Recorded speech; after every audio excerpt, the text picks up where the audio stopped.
vicepresidente nacional de la Confederación Ecuatoriana de Organizaciones Clasistas Unitarias de Trabajadores. Buenos días, señores de Teleradio, estimados ecuatorianos que nos escuchan.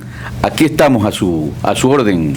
Parecería que el platillo del día en estos días en que ya hay toda una movilización de grupos sociales, indígenas, trabajadores, maestros, estudiantes, es dividir para reinar. Porque parecería que por un lado se anuncia que la Confederación Unitaria de Trabajadores, la Confederación de Trabajadores, que la CEDO, que tantas organizaciones, el FUD, el Frente Unitario, hacen una cosa, y enseguida por otro lado, inmediatamente aparece otra confederación, otra federación, a decir que no, los de allá son poquitos, acá somos más, y entre esa dicotomía, el pueblo aquí tiene que creer. Bueno, nosotros estamos frente a una medida, de hecho, que fue el producto justamente de la falta de diálogo que durante más de 3 años veníamos exigiéndole al gobierno nacional para que corrija los rumbos. La Confederación Ecuatoriana de Organizaciones Clasistas Unitarias de Trabajadores, CEDOCUT, presentamos un proyecto de Código del Trabajo para que se discutan los problemas que tiene legales que tiene el Ecuador y que se establezca una legislación que permita bajar ese 52% de desempleo que existe en el Ecuador. ¿Cómo es posible que un gobierno que haya manejado 320.000 millones de dólares durante los 8 años de gobierno no haya podido hacer una política pública de generación de empleo y que haya sido la Organización Internacional del Trabajo quien denuncie al mundo que este no era pues el país de los sueños como se había manifestado y que existía aquí un déficit de empleo que rayaba en más de la mitad de la población en condiciones de trabajar? Si nosotros vemos el tema de la plataforma de lucha, no es solamente de los trabajadores, es de los jóvenes que no pueden estudiar, pero es de los indígenas que fueron, agredidos con una ley de aguas y luego se pretende imponerles una ley de tierra. Pero en ese tema que usted acaba de señalar, en que hay mucho desempleo, este gobierno, a través de los medios de comunicación, de propaganda oficial, de publicidad, ha dicho que es el que ha provocado los mayores descensos en cuanto a desempleo y habla de alrededor de solo el 4 o 5%.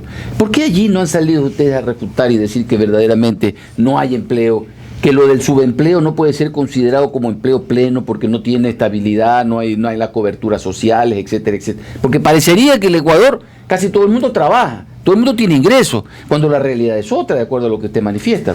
Pero es que usted no puede llegar de la misma forma que el gobierno, que tiene 200 medios de comunicación impresos, radiales, televisivos, comunitarios, etcétera, que han sido incautados y que nunca los vendió.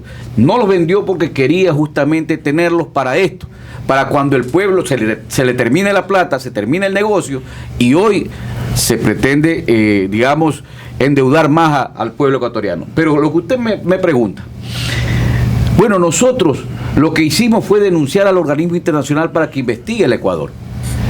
Y públicamente salió en todos los medios públicos, tanto por las redes como por los medios impresos, la declaración pues del equipo técnico de la OIT, que le dijo en el Ecuador hay 52% de desocupación. Y el país, ¿no? Y el país, desgraciadamente, cuando se lo dice una sola vez, la gente se olvida. Pero como el señor presidente tiene 200 medios de comunicación, lo dice cada 30 minutos. Ese 52 le quitaron el 2 y le dejaron en el 5 nomás. Ah, bueno, pero es que resulta así, pues, ¿no? Es que ellos hacen una estadística, igual que la inflación.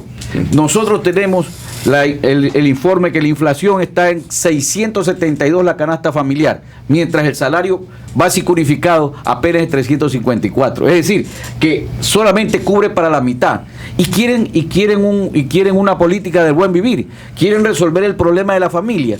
Tienen que resolver el problema fundamental, que es el problema del empleo, el problema de que hay falta de trabajo para la gente ecuatoriana. Y sin embargo se traen extranjeros para reemplazar al médico nacional. Sin embargo, se traen maestros extranjeros, o que ni siquiera se los trae, se les paga en el extranjero para que estén justamente, usufructuando de los dineros de los ecuatorianos con un sueldo de $16.300 mensuales, cuando nosotros, los maestros nuestros, no llegan pero ni a $1.000. Oiga, esas son las realidades que pasan en este país. El argumento del gobierno en cuanto a la canasta básica es que se refiere esa canasta básica a 5 miembros de una familia, y los ingresos de una familia muchas veces no solamente el componente hombre es el que, sino que son muchos los miembros de una familia, y por eso es que dice que él ha cubierto ya hace rato, dice, el valor de la canasta básica.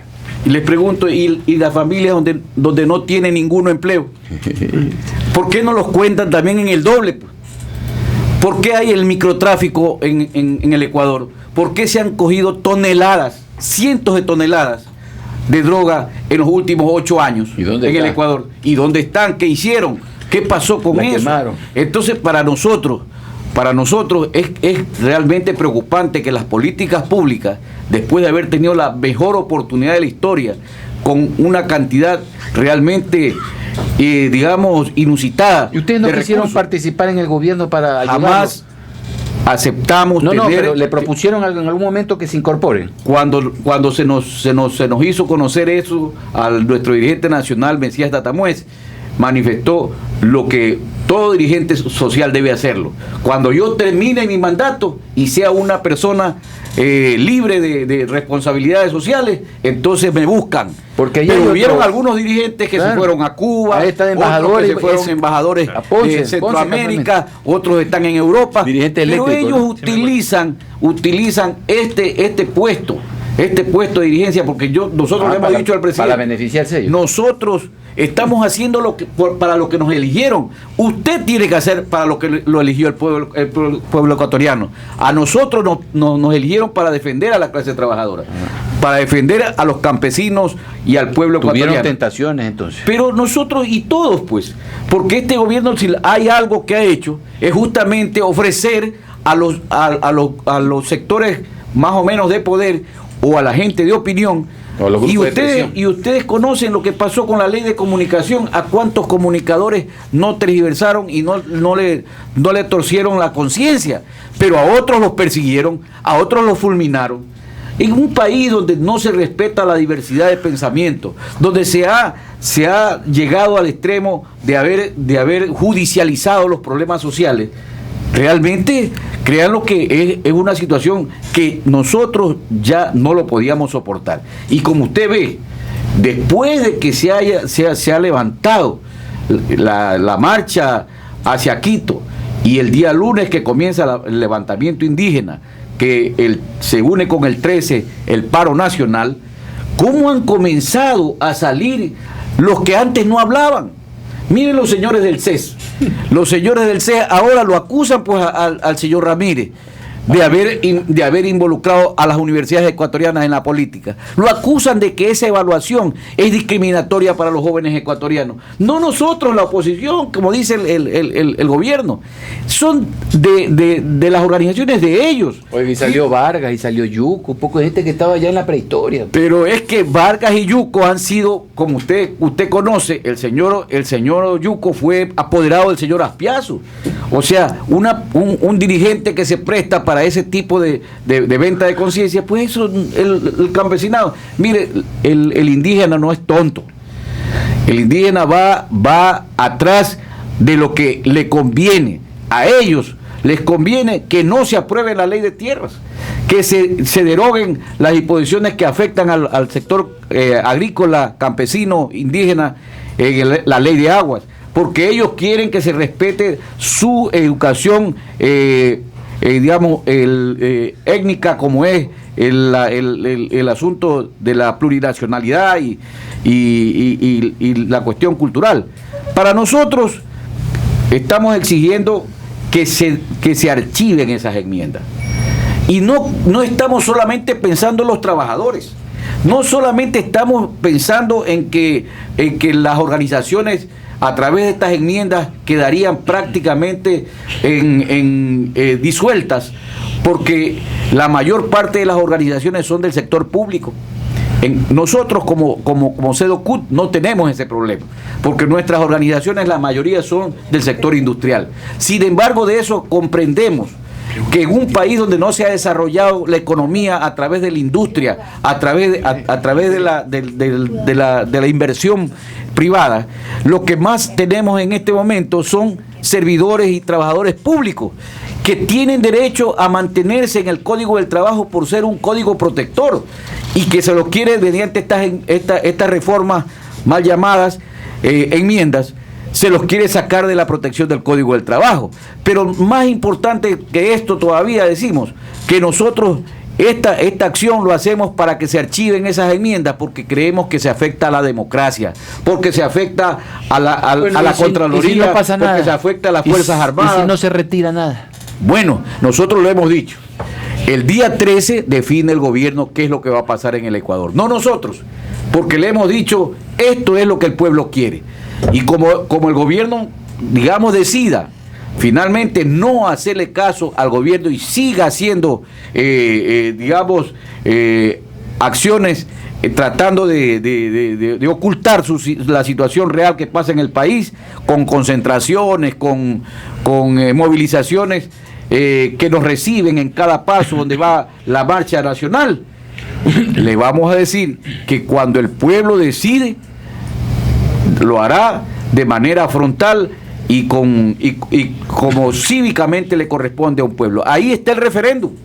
Le vamos a hacer ver que el día 13, que será el gran paro nacional, paro que nunca en la historia ha habido en el Ecuador, donde las ciudades se van a parar, los campos se van a parar, porque aquí el que no le falta el empleo no ingresó a las universidades, el que fue vilipendiado, el que fue perseguido, el que fue enjuiciado, es decir, no hay una familia a la que no le haya pasado algo de este gobierno. Por supuesto, hay el grupo, el círculo de poder que a ellos les ha pasado, pues ustedes conocen, por lo menos yo con más de 60 años, los he visto a muchos, han andado conmigo y que saben que lo que yo digo es cierto y mucha de la ciudadanía lo sabe, que entraron con una mano atrás y otra adelante y que hoy son prósperos millonarios con grandes mansiones y que tienen una fortuna por delante. Pero nosotros queremos que el Ecuador esta vez ya no solamente le exija al presidente que rectifique, sino que tiene que hacerse una comisión institucionalizada, no de amigos del presidente, una comisión de anticorrupción que los trabajadores ya la conformamos, pero que la sociedad en general debe conformarla para efectos de investigar en dónde se gastaron los 320 mil millones, porque cuando nos dicen las carreteras, ¿saben cuánto es el porcentaje que se invirtió en carreteras? El 3.29% de ese valor. Y ustedes saben cuánto se gastó en los proyectos, en los multiproyectos de multipropósito. 3.99. Saquemos, en resumen, son apenas 6 mil millones y pico de dólares, ¿sí?, que se han invertido. ¿Y dónde quedaron esos 300 y pico de millones de dólares? Vamos a un corte y regresamos con... En todo el mundo. En todo el mundo. www.teleradio.com.